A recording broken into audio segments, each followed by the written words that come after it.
السلام علیکم، میں ہوں بلال مشیر ڈیفنس ڈائریکٹر کے ساتھ۔ دنیا کا سب سے بڑا کارگو طیارہ اینٹونوف AN-225 روس اور یوکرین کی جنگ کی نظر ہو چکا ہے۔ سوویت یونین کے دور میں ڈیزائن کیا جانے والا یہ واحد ماسٹر پیس سوویت دور میں خلائی شٹل کو ایک جگہ سے دوسری جگہ لے جانے کے لیے بنایا گیا تھا۔ اس وقت روس نے امریکہ کے مقابلے پر خلائی شٹل بنائی تھی اور اس کو ٹرانسپورٹ کرنے کے لیے اس کے بعد کوئی طیارہ موجود نہیں تھا۔ اس لیے 80 کی دہائی میں جب سرد جنگ عروج پر تھی تو روسی فوج نے ایک ایسے طیارے کی ضرورت محسوس کی جس کا وزن اٹھانے کی صلاحیت بہت ہی زیادہ ہو اور یہ طیارہ فاصلہ بھی بہت زیادہ طے کر سکے۔ روسی ٹرانسپورٹ طیارہ بنانے والی کمپنی اینٹونوف کو اس کی تیاری کا آرڈر دیا گیا اور 8 سال کی طویل کوشش اور انتظار کے بعد AN-225 منظر عام پر آیا، جو بنیادی طور پر AN-124 کا ہی بڑا سائز تھا۔ ایسے 2 طیارے بنائے گئے، ایک طیارہ مکمل ہو گیا تھا، دوسرا طیارہ تیاری کے مراحل میں تھا کہ سوویت یونین کا خاتمہ ہو گیا اور یہ کمپنی یوکرین کے حصے میں آئی۔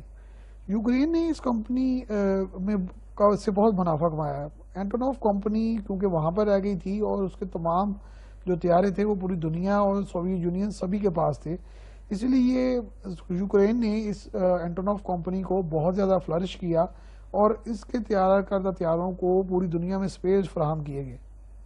روس سمیت ان تمام ممالک کو یوکرین سے ہی فاضل پرزہ جات اور تکنیکی جو سہولتیں تھیں وہ فراہم ہوتی تھیں۔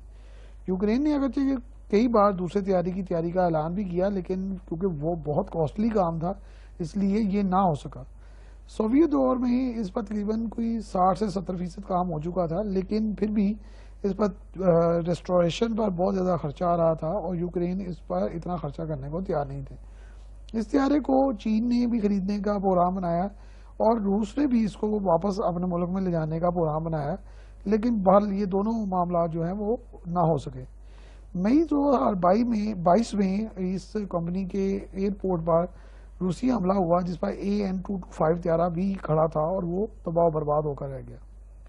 اس طیارے کا خالی حالت میں وزن 2,85,000 کلوگرام ہوتا ہے اور یہ طیارہ تقریباً 3,75,000 لیٹر تیل جو ہے وہ کیپیسٹی رکھتا ہے، جبکہ تقریباً 1,50,000 کلوگرام جو ہے یہ وزن کارگو لے جا سکتا ہے۔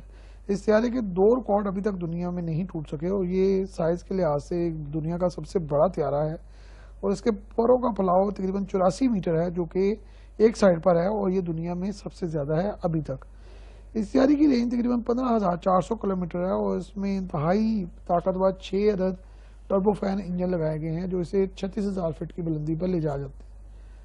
اب ایسا کوئی طیارہ سروس میں نہیں ہے۔ اگرچہ یوکرین نے اس طیارے کی تباہی کے بعد اس کی بحالی اور دوسرے طیارے کی فوری تیاری کا جو ہے وہ اعلان بھی کیا تھا، لیکن جنگ طویل ہوتی جا رہی ہے اور یوکرین کی مالی مشکلات بڑھتی جا رہی ہیں، اس لیے یہ طیارہ اب دوبارہ بنتا ہوا نظر نہیں